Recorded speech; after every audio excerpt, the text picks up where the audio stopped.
बघू शकता ज्या मैदानाची सर्वजण आतुरतेने वाट बघत आहेत ते मैदान म्हणजे कडाव केसरीचं मैदान आणि त्याची तयारी ही जी आपण म्हणू शकता पूर्वतयारी ही आज आपण दाखवणार आहोत आणि दादांची मुलाखती घेणार आहोत की सुट्टीचं आणि ज्या गाड्या खाली जाताना जे बॅरिकेटिंगचं स्वरूप असणार आहे ते कशा प्रकारे असणार आहे याची सविस्तर माहिती आपण दादांकडून जाणून घेणार आहोत। बघूया आता दादांकडून आपण थोडी माहिती जाणून घेऊ।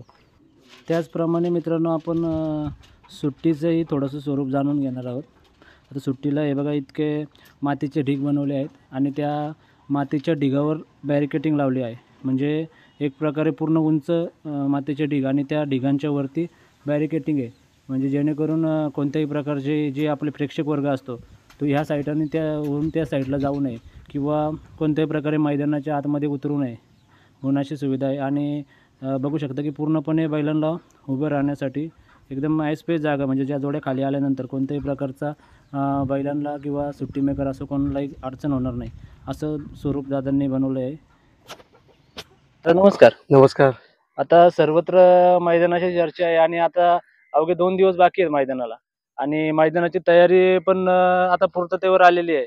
थोडं काही छोट्या मोठ्या गोष्टी राहिलेल्या आहेत, परंतु आता सगळ्या प्रेक्षकांच्या मनात जे तुम्ही बोलले होते की बॅरिकेटिंग असणारे गाड्यांना फिरण्यासाठी, तर ती बॅरिकेटिंग आता थोडे प्रमाणात लागले, बाकीचं काम चालू आहे, तर त्याचं नक्की आम्हाला स्पष्टीकरण द्या, नक्की कशा स्वरूपात असणार आहे ते। आता मैदानाची आपण चांगल्या प्रकारचे काम तर पूर्ण झालेले आहे। मेन फाटीचे पूर्ण दोन्ही साईडने बॅरिकेड पूर्ण झालेले आहेत। आता जे आहे हे जे गाड्या आपल्या उभ्या राहणार आहेत, म्हणजे जेवढी जमली त्याच्यानंतर ह्या बॅरिकेड मध्ये येतील अशा 4 लाईनी असणार आहेत। हे 15 फुटाच्या अंतरात आपण बॅरिकेड तयार केलेले आहे। अशा 4 लाईनी आहेत। जोडी तिथून गाडा मालक तिकडून घेऊन येतील, इथं जोडी काय झुपायची नाही, इथून खाली न्यायची आहेत। इथून जोडी मेन इथे येणार। या 2 डाव्या फाटी आहेत, 2 उजव्या फाटी आहेत आणि ज्या ज्या फाटी जशी असेल तशीच जोडी आतमध्ये येणार आहे। आणि दोन्ही जोड जर काही इथं असतील त्याच्यानंतर त्याला दुसरं टोकन इथे मिळेल। दुसरं टोकन तो इथून घेऊन जाईल तेव्हाच त्याला तिथे खाली प्रवेश मिळेल, असं इथलं हे नियोजन आहे। म्हणजे सुरुवातीला ज्या गाड्या झुपून येतील त्याच पूर्ण लाईनीमध्ये इथे असणार आहेत आणि या लाईनी देतानाच पहिले सुरुवातीला त्यांना टोकन मिळणार आहे आणि मग इथून खाली नाही, लाईनी देताना नाही मिळणार। जेव्हा आम्ही इथे बघू तिकडून जोडी आल्यानंतर इथे येणार, समजा दोन्ही जोड एकमेकांचा जोड आहे तेव्हा आम्ही त्यांना बाहेर काढून मग इथे इथून तो रस्ता केलाय बनवला, दोन्ही साईडने जाणार आहे असा इथून रस्ता केलेला आहे। जोडी इथे येईल, दोघांचा जोड इथे असेल, दोन्ही पण जोडे इथे असेल तेव्हा त्यांना इथे टोकन दिलं जाईल आणि इथून पुढे मग जोड्यात जातील पुढे, आतमध्ये कुणाला टोकन दिलं जाणार नाही। म्हणजे ज्यावेळेस दोन्ही गाड्या समान गाड्या इथं असतील, जेव्हा त्याचा ड्रायव्हर आणि जोडी हे समान असेल तेव्हा त्याला टोकन दिलं जाईल। आता दादा जसं तुम्ही म्हणताय आता ह्या 4 लाईनी आहेत, जवळजवळ 15 ते 20 गाड्या एका वन टाइम त्याच्यामध्ये असतील। एक लाईनीला कमीत कमी 17 गाडी बसते। मग आपण हिशोब केला 17 गाड्यांचा तर 70 एक गाडी 65-70 गाडी एका वेळेला बसते। आपले तर जर का जोडीला जोड असणार तर पटापट गाड्या बाहेर निघतील। आता जसं तुम्ही बोलले की एवढ्या गाड्या बसतील, परंतु आता मेन विषय असा आहे की आता आपल्या ज्या संघटनेत ड्रायव्हर आहेत ते ड्रायव्हर खूप शर्यतीमध्ये कमी आहेत। म्हणजे एक आपण जर बघायला गेलो तर एक 15-20 ड्रायव्हर आहेत आणि इतके ड्रायव्हर जर गाड्या जमल्या तर जसं तुम्ही म्हणताय की गाडीवर ड्रायव्हर असेल तरच गाडी खाली जाईल, तर समजा आता 1-2 गाड्यांवर जर एक 10-15चा लॉट खाली गेला तर त्याच्यावर 15 दुने 30 गाड्यांवर 30 ड्रायव्हर निघून जातील। मग ज्यावेळेस ड्रायव्हर वरती येतील, नाही तुमचं म्हणणं बरोबर, हा प्रश्न बरोबर आहे, पण आम्ही त्याच्यात बदल केलेला आहे। आम्हाला फक्त मेन महत्वाचं काय होतं का जी जोडी आहे ती समोर समोर असणं गरजेचं आहे। ड्रायव्हर आपण उपलब्ध करू शकतो, एक वेळ ड्रायव्हर इथे नसेल तरी चालेल, आम्ही जोडी त्याचा जोड जरी समोर गेला तरी ड्रायव्हर खाली उपलब्ध होईल। आणि दुसरी गोष्ट मी ड्रायव्हर नेण्याची पण सोय करायचा प्रयत्न माझा चाललेला आहे, त्यामुळे ते पण प्रयत्न आहे। म्हणजे कसं होतं की एखाद्या गाडीवर ठराविक ड्रायव्हर असतो आणि मग तो ड्रायव्हर येण्यासाठी खाली गाडी प्रतीक्षा करते की बाबा तोच ड्रायव्हर आला पाहिजे। ते लक्षात आल्यानंतर आम्ही ते नियम बदलला थोडा, जोड एकमेकाचा जोड फक्त इथं समोर आला ना का तिकडे सुटेबल होईल आम्हाला, कारण तिकडे पण चांगल्या प्रकारचं बॅरिकेड राहणार आहे, तिकडे पण बिना टोकननी गाडी खाली जाणार नाही। याची प्रत्येक गाडा मालकांनी, येणाऱ्या प्रेक्षकांनी आणि हितचिंतकांनी सर्वांनी दक्षता घ्यायची का जोपर्यंत तुम्हाला टोकन इथे भेटत नाही तोपर्यंत तुम्ही खाली जायचं नाही। एखादा बोला नाही मी चुकून आलो खाली, मला आता टोकन आणून द्या, तुम्हाला खाली टोकन मिळणार नाही। टोकन तुम्हाला इथला जोडीदार तुम्ही जोडीला घेऊनच जायचे, त्याच्यानंतर टोकन तुम्हाला मिळणार आहे, खाली टोकन मिळणार नाही, टोकन इथंच घ्यायचं। म्हणजे जे काय आहे इथून सुट्टी हा वरून जे गाडी खाली जाणार आहे ते एकदम सुटसुटीत आहे आणि जे ड्रायव्हरची काही अडचण होती त्याच्यात पण दादांनी सूट दिली की गाडी एकदा खाली गेल्यावर ड्रायव्हर खाली उपलब्ध करू शकता. बरोबर. आता दादा सर्वात महत्वाचा प्रश्न म्हणजे काय झालंय की मैदान इतकं मोठं आहे आणि बक्षीस इतक्या मोठ्या स्वरूपात आहेत आणि जर तसं बघायला गेलो तर तुमचं राजकीय क्षेत्रात पण खूप वजन आहे आणि आता असं झालंय की कुठल्याही प्रकारचं इलेक्शन नाही किंवा कोणत्याही प्रकारचं आता काही राजकारणाचं हे नाही, परंतु इतका मोठा मैदान आयोजन करण्याचं आणि इतकी बक्षिसं लावण्याचं काय कारण सांगा? कारण म्हणजे मला एक हाऊस आहे. मला काय इलेक्शन पाहिजे किंवा इलेक्शन आले म्हणून मी करणार माणूस नाही. ती इतर लोकांना सवय आहे. आता मला काहीतरी गरज आहे म्हणून पुढे काहीतरी नाव करायचं म्हणून करायचं. माझी एक पद्धत आहे. मला मी बरेच वर्ष शर्ती बघतोय. याच्या आधी पण मी सांगितलं मागे पण 2-3 याला 15-20 वर्षापूर्वी पण मी अड्डे भरवलेले आहेत. तेव्हा लाईव्हची सोय नव्हती. आता कसं लाईव्ह झालेलं आहे, भानगडी कमी होतात, कमिटी भक्कम असल्यामुळं सर्व कमिटीचं ऐकतात आणि मग मी आता 2 वर्षात बघितलं का काय कमी पडतंय. जोड्या 1-1, 2-2 तास खाली जातात, 3-3 तास खाली जातात, जोड्या होत नाही. मग काय कमी पडतंय, मग कमी काय पडतंय ते आपण आता करायचा प्रयत्न झालेला आहे. म्हणून हा खर्च मी करतोय.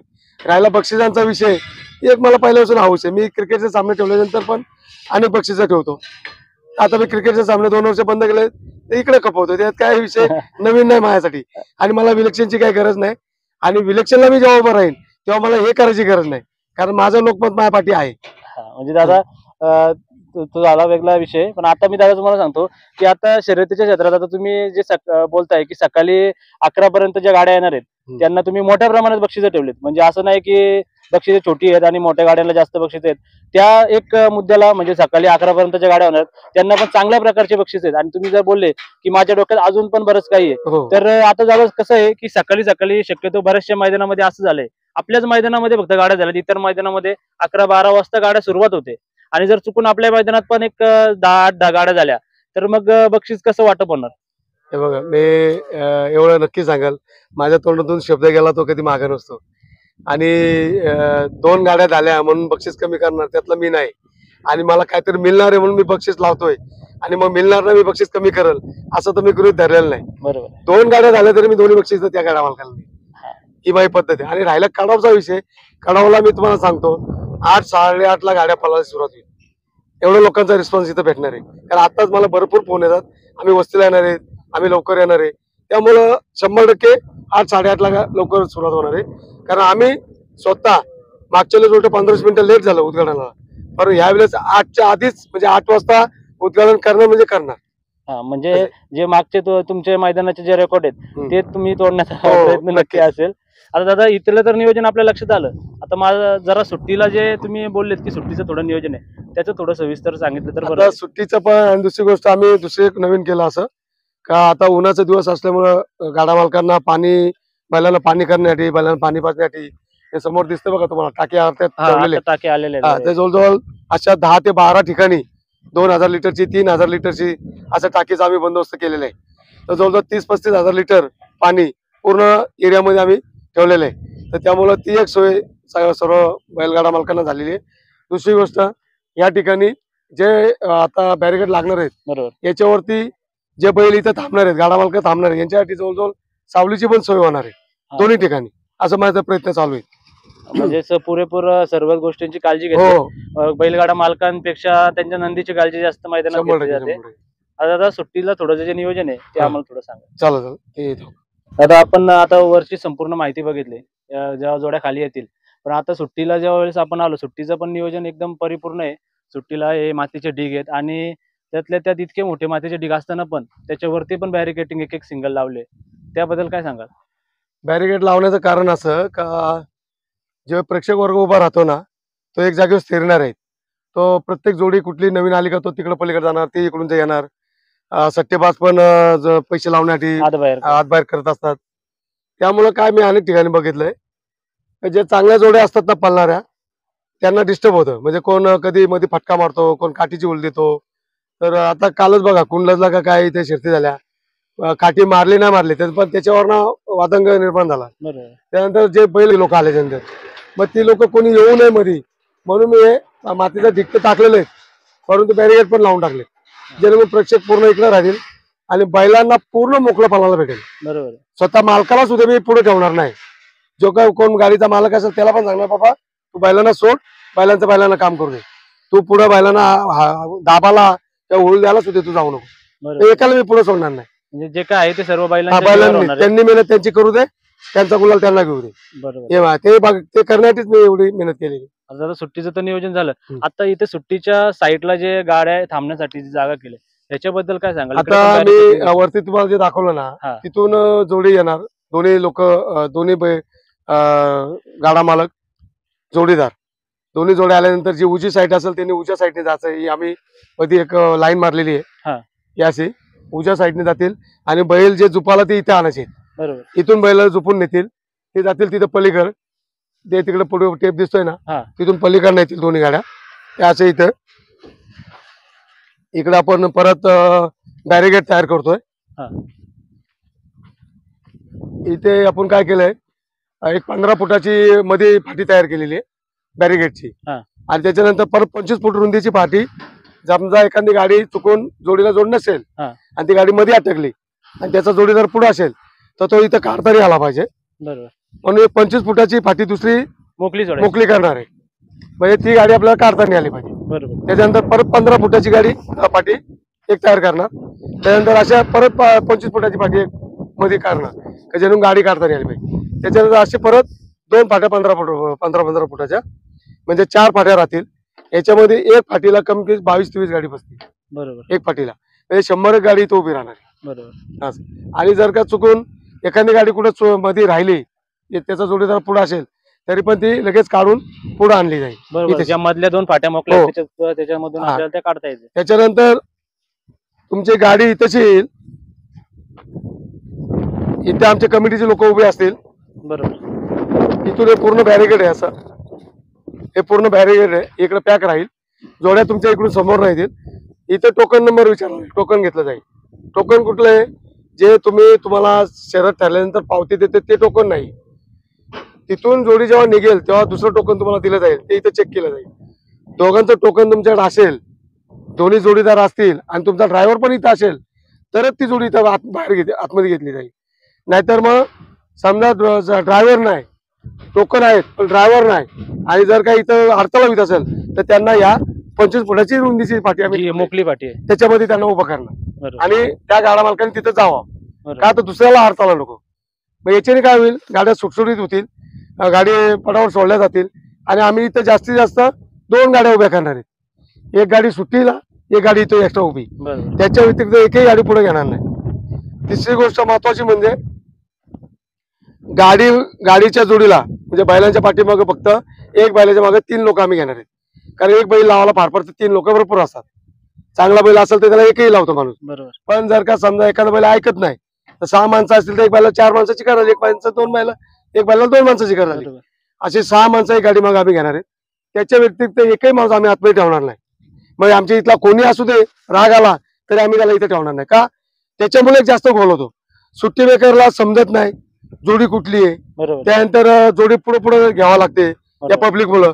त्याच्यासाठी आम्ही पूर्ण पॅक करणार आहे आणि एकही माणूस आतमध्ये घेणार नाही. ज्यावेळेस जोडी सुटेल तिथे फक्त 6-12 सुट्टी मेकर 1 आणि आमची कमिटीची 3 माणसं, बरोबर. अशी 16 माणसं असतील. त्याच्या व्यतिरिक्त एकही माणूस आतमध्ये नसेल. त्याच्यानंतर ती जोडी गेल्यानंतर ती 12 माणसं लगेच काढली जातील बाहेर.